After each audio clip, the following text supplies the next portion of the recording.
রাতের 12টা 11 বাজে, তাহলে রাত 12টা 11 পর্যন্ত যেই যুবক সজাগ থাকতে পারলা, সেই তুমি কেন সেজদা দিতে পারলা না বাপ?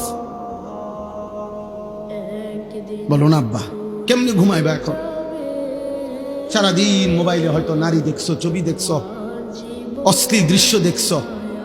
সারাদিনে যারা পেশাব করে হয়তো পানি নাও নাই, টয়লেট পেপার ব্যবহার করো না, শরীরও নাপাক, আর এই অশ্লীল নারীর ছবি দেখলে হারাম বীর্যপাত হয়, এ কারণেও শরীর নাপাক।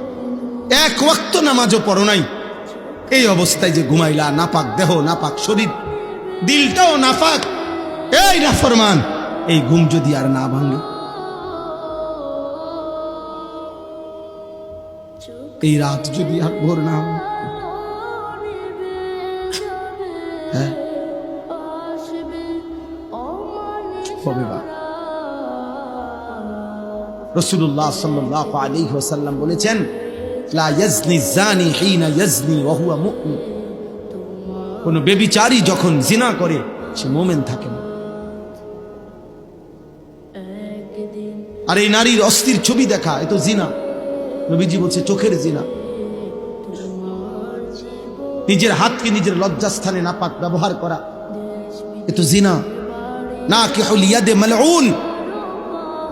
নবী সাল্লাল্লাহু আলাইহি সাল্লাম বলছেন, আমি স্পষ্ট বললাম তোমাদেরকে। নবীজি বলছে নিজের হাত যে নিজের লজ্জাস্থানে নাপাক ব্যবহার করে, হারাম বীর্যপাত করে, আল্লাহ রাসূল বলছে সে মালউন, অভিশপ্ত। মালউন, অভিশপ্ত। এমন অভিশপ্ত জিন্দেগি নিয়ে যুবক যদি ঘুম না ভাঙে, যদি রাত ভোর না হয়, তো কি হবে তোমার আখিরাত, কি হবে তোমার কবর? কে তোমার এই সান্ত্বনা দিল যে তুমি আরো 30 বছর বাঁচবা? অমিনকুম মান তাওয়াফা মিন ক্বাবলু। আল্লাহ বলেন, আমি কিন্তু বান্দা সকলকে বৃদ্ধ বয়স পর্যন্ত পৌঁছাই না। আমার এই মুরব্বী হুজুর তো তিনি বৃদ্ধ হইছে বলে আমরা সবাই বুড়ো হব না?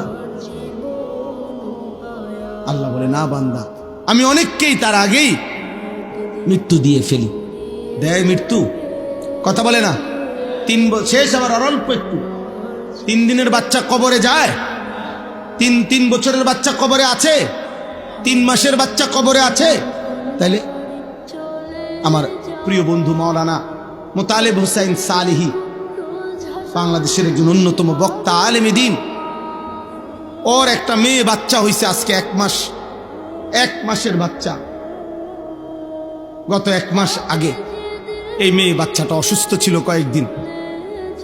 গত 3 দিন আগে রাত্রেবেলা আমারে বলতেছে ঢাকা নিছে, ঢাকার শ্যামলীতে বড় হসপিটালে ভর্তি করাইছে। আমি বললাম এখন কি অবস্থা বাচ্চার? বলল যে এখন আলহামদুলিল্লাহ অনেকটা ভালো আছে, হাসপাতালটা অনেক ভালো, বর্ণনা দিতেছে আমারে, খুব সুন্দর হাসপাতাল, চিকিৎসা খুব ভালো, ইত্যাদি ইত্যাদি। এই রাত্রে এটা বলল। পরের দিন রাত 12:30 বাজে আবার কল আসছে এই মোতালেব মৌলানার। আবার যখন আমি মোবাইল রিসিভ করছি পরের দিন রাত 12:30টায়, ও দেহি কাঁদতেছে। কিরে দোস্ত কি হইলো? কয় আমার বাচ্চাটা মারা গেছে, আমার 1 মাসের বাচ্চাটা মারা গেছে। 2টা ছেলের পরে একটা মেয়ে হইছে, বড় বেশি আদরের মেয়ে হয়েছিল, বাচ্চাটা মারা গেছে। আমি অবাক হয়ে গেছি। অনেকক্ষণ সান্ত্বনা দিয়ে যখন বললাম, হৃদয় বিদারক কথা যেটা, যে আমি যখন তাকে বললাম যে এখন তুই কই, বাচ্চাটা কোথায়, এখন কই তো, ও তখন বলতেছে যে আমি ঢাকা থেকে রওনা দিছি, আমার মৃত বাচ্চা আমার কোলে, আমি বাচ্চাটারে কোলে নিয়ে আসি, আমার বাচ্চা আমার দিকে তাকায় আছে। আচ্ছা ভাবেন তো, 1 মাসের এই বাচ্চা কোলে যেই বাবা সেই ঢাকা থেকে লাকসাম পর্যন্ত আসছে, তেমন মৃত বাচ্চা 1 মাসের কোলে নিয়ে এই বাবার কলি যায়, তখন কেমন অবস্থা হয়েছে? ওই গর্ভধারিণী মায়ের হৃদয়ের অবস্থা তখন কি হয়েছে?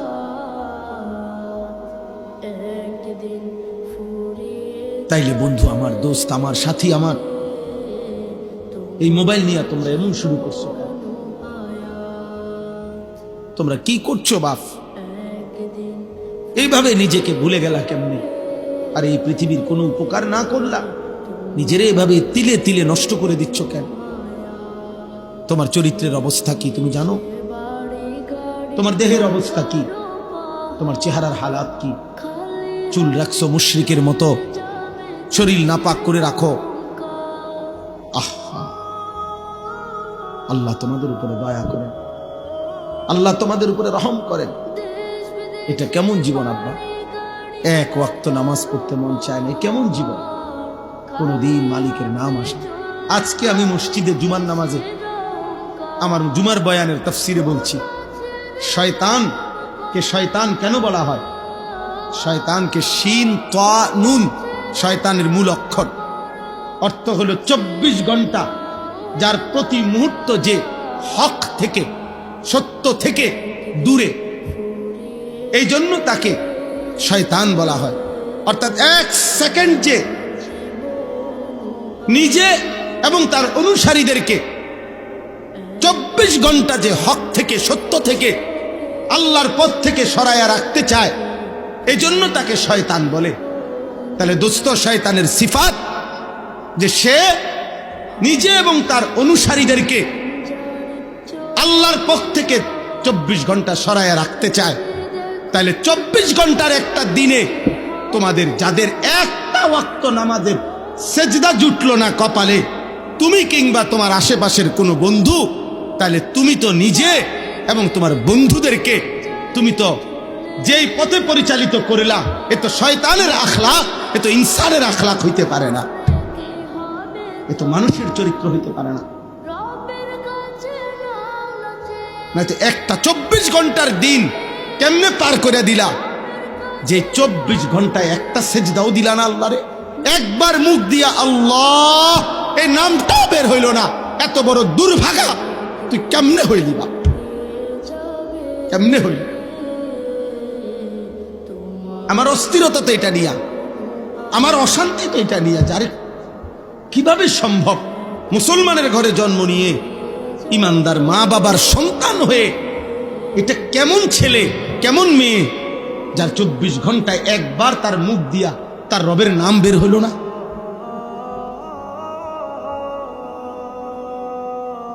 এ কেমন জীবন আব্বা? এ কেমন জিন্দেগি? আল্লাহ আমাদেরকে হেফাজত করেন। মানুষ একদিনে বদলায় না, মানুষ একদিনে বদলায়, কিন্তু শুনতে থাকলে হৃদয়ে জমতে থাকে। মানুষ চোখে যা দেখে তার হৃদয়ে জমে, কানে যা শুনে তার হৃদয়ে জমে। মানুষের সমস্ত উপলব্ধি ইন্দ্রিয়ের, চোখ, নাক, কান, জিহ্বা, ত্বক মানে চামড়া, এই যে পঞ্চ ইন্দ্রিয়, এই ইন্দ্রিয় যাই স্পর্শ করে, উপলব্ধি করে, তার হৃদয়ে আইসা জমা হয়, দিলে জমা হয়। এই দিলের মধ্যে জমা হলে এখান থেকে এরপরে প্ল্যানিং প্রোগ্রাম হয়, এটা করবে না না করবে, কি করবে না করবে, যাবতীয় চিন্তা ফিকির অন্তরে তৈরি হয়। এরপরে মানুষ কাজটা বাস্তবায়ন করে। এই জন্য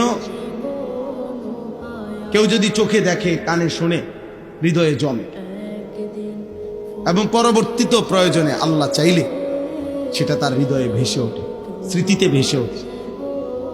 এটার একটা সহজ উদাহরণ হইল, আমরা প্রত্যেকেই, আমি আমার কথা বলি, আমি যে সেই ছোটবেলায় 90 সালের পরে, 90, 91, 92 সালের আগে প্রাইমারি স্কুলে পড়ছি, তাহলে আমি যে আজকে কত বছর আগে, ধরে নেন 35 বছর আগে, আমার সেই প্রাইমারি স্কুলের সাথী যারা, যাদের সাথে আমি পড়ছিলাম সহপাঠী, হয়তো অনেকেই আমি 35 বছরেও আর দেখি নাই, কিন্তু তাদের যাদের নাম আমার মনে আছে, ওদের নাম আমি স্মরণ করলেই আমার এখনো তাদের চেহারা ভেসে ওঠে।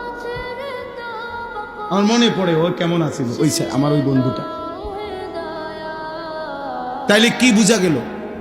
এই হৃদয়ের জমা কথাগুলো, স্মৃতিগুলো মুছে না, প্রয়োজনের মুহূর্তে জ্বলে ওঠে, ভেসে ওঠে, স্মৃতিপটে ভেসে ওঠে। এই কারণে আল্লাহর কথা শুনতে হয়। শুনতে থাকলে আল্লাহ তাআলা প্রয়োজনের মুহূর্তে, আল্লাহ যেদিন চাইবে, যখন চাইবে, কোনো না কোনো শব্দ, কোনো না কোনো কথার উসিলা করে, কোনো না কোনো উপলক্ষ করে আল্লাহ তাআলা তার বান্দাকে হেদায়েত দিয়ে দিবে। মূলত আসলে আমাদের তো বলারই জিম্মাদারি, পরিবর্তন, জীবন গঠন, আখিরাতমুখী জিন্দেগি, কবরের ফিকির, জাহান্নামের ভয়, জান্নাতের আশা আকাঙ্ক্ষা, এই সবটাই আল্লাহর ফয়সালা। আমরা শুধু বলতে পারি, কিন্তু মূলত আল্লাহর পথে চলবে কে আর কে চলবে না, এই উভয় সিদ্ধান্ত আল্লাহ।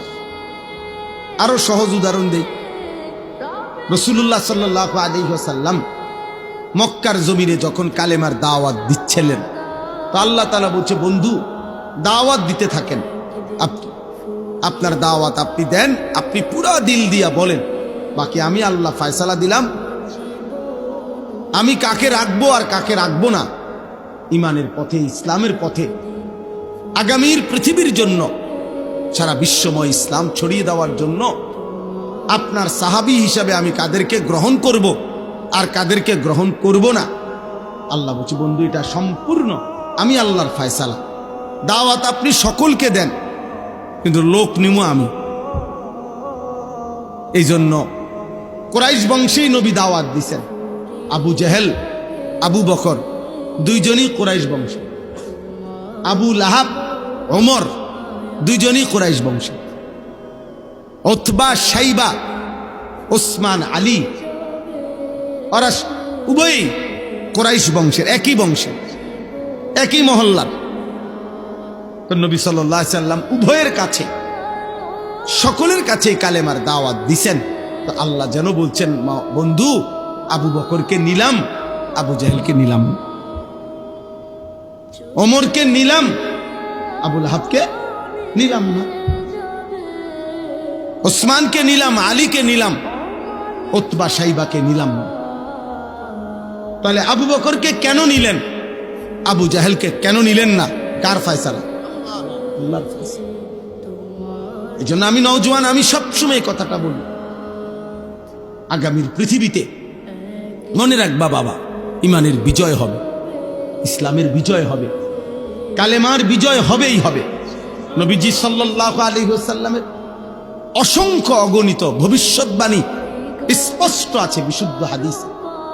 মাহদী আসবে, দাজ্জালও বের হবে, আর দাজ্জালের শেষ পর্যন্ত পতন হবে, পৃথিবীর শেষ ইহুদিটা ধ্বংস হবে, সারা বিশ্বময় মাহদীর নেতৃত্বে ইমানের পতাকা, ইসলামের খেলাফত প্রতিষ্ঠিত হবে। তাহলে সেই মাহদীর সৈনিক হওয়ার জন্য, দাজ্জালের বিরুদ্ধে লড়বার জন্য, বিশ্বময় কালেমার পতাকা আবার বিজয়ের পতাকা উড়াবার জন্য যে পরিমাণ ইমানদার, সাহসী যুবক, নওজোয়ান, মুজাহিদ লাগবে, সেটা আল্লাহ ঠিকই নেবে, সেটা আল্লাহ ঠিকই বাছাই করবে। দোস্ত আমার, বন্ধু আমার, দেখার বিষয় হলো তোমারে নিবে কিনা, তোমাকে মালিক নেবে কিনা। দিন মালিক, তার দিনের বিজয়ের জন্য যে কয়জন দরকার তিনি তো সে কয়জন নেবেনি, তোমারে নিবে কিনা।